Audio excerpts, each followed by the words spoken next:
এই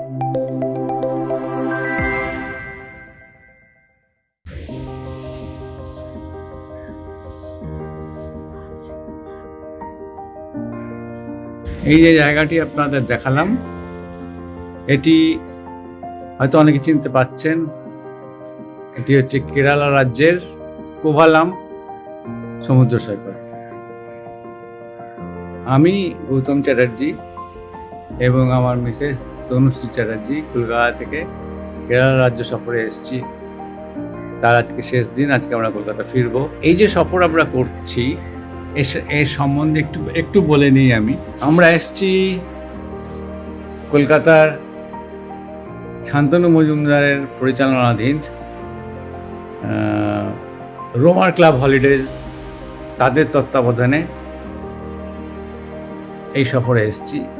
এর আগে আমরা এদের ব্যবস্থাপনাতেই ঘুরে এসেছি বেনারস, সেটি অত্যন্ত ভালো সফর ছিল এবং এবারের সফরটাও খুবই ভালো। এতগুলো জায়গা ঘুরেছি, যেমন সুন্দর, ভালো গাড়ি, ভালো ড্রাইভার, খুবই ভালো ড্রাইভার, এবং প্রতিটি জায়গা যেখানে যেখানে আমরা ছিলাম সেই জায়গাগুলো খুবই ভালো এবং সেখানে থাকা খাওয়ার ব্যবস্থা সব কিছু খুব ভালো। আমাদের কোনো কমপ্লেন করার জায়গা নেই।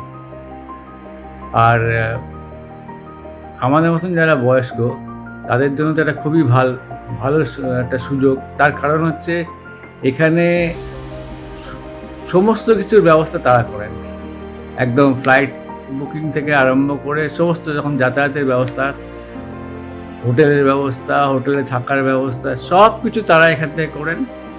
আমি শুধু পয়সা দিলাম আর বেরিয়ে চলে যাচ্ছি, এবং খুব ভালো বেরিয়ে যাচ্ছি। প্রত্যেক কটা জায়গা খুব ভালো হোটেল, খাওয়া দাওয়ার ব্যবস্থা খুব ভালো। তো এর জন্য সমস্ত কৃতিত্বতা শান্তনু এবং তার সহকর্মীদের। তারা সর্বক্ষণ আমাদের সঙ্গে যোগাযোগ রাখেন। এটা একটা সবথেকে ভালো ব্যাপার আমাদের জন্য বা আমাদের মতন মানুষদের জন্য। প্রতিদিন তারা খোঁজ নিয়েছেন, কোনোদিন বাদ যায়নি যেদিন শান্তনু ফোন করেনি। এই হচ্ছে ব্যাপার।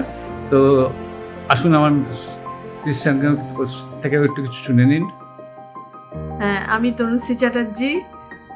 শান্তনুর ব্যবস্থাপনায় আমরা কেরালা ট্যুর করলাম, আজকে শেষ দিন। প্রথম কোচি থেকে মুন্নার, তারপরে থেকাডি, আলেপ্পি, আজকে কোভালাম। প্রতিটা জায়গায় খুবই সুন্দর এবং আমাদের যে সারথি ছিল সেও আমাদের খুব সুন্দরভাবে সব জায়গা ঘুরিয়ে দেখিয়েছে। আর আমরা হাউস বোটে, আলাপ্পির হাউস বোট এবং কুয়ারের ফ্লোটিং কটেজে আমরা খুব এনজয় করেছি। আপনারাও এরকম আসবেন এদের সাথে, এদের ব্যবস্থাপনায়, সেটাই চাইবো। এবং আমরা খুব আনন্দ করলাম। থ্যাংক ইউ শান্তনু এবং সায়ন্তী, ওরা সবসময় আমাদের সাথে যোগাযোগ রেখেছে, কোনো সময়ই আমাদের হাত ছেড়ে দেয়নি। এই জন্য আরেকবার থ্যাংক ইউ জানাই।